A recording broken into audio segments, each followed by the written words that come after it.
bone sticking out, and we'll tape it up. Maybe it'll go back in. Yeah. Yeah. Times have certainly changed. This is NFL Hall of Famer Brett Favre, a man who went from the label of Mississippi's son to his post-playing career being this. In a different text exchange, Favre asking New, if you were to pay me, is there any way the media can find out where it came from and how much? You know, it gets real tricky and scary. The state of Mississippi is now suing Brett Favre and nearly 4 dozen others to recover tens of millions of dollars in welfare funds it says was misspent. Being accused of knowingly using funds intended for the most needy in the Magnolia State and redirecting millions for a volleyball facility. These politicians serve 2 years, some serve more.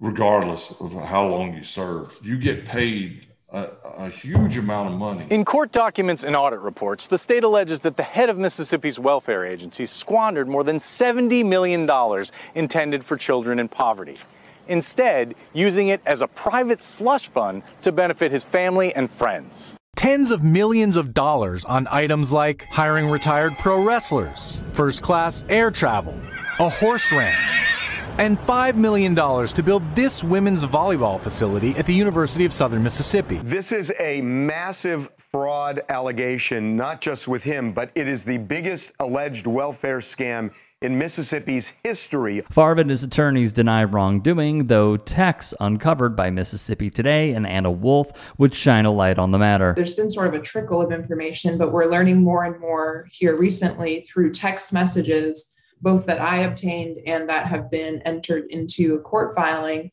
that show kind of how Favre was discussing these deals with welfare officials. So, you know, he was aware that this money was coming from the Department of Human Services. He was working with John Davis on pulling down this money. The latest is a shocking turn.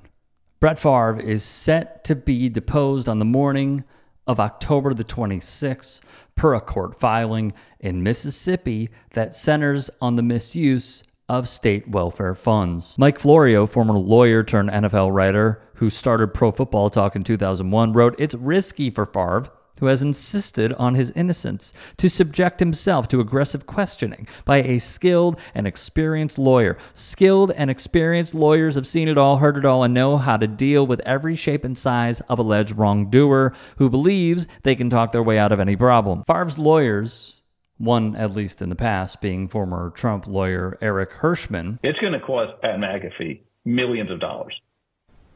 And if it bankrupts him, then he will have learned his lesson about you don't try to promote yourself by inappropriately and improperly attacking somebody else. He's gonna learn a lesson the hard way.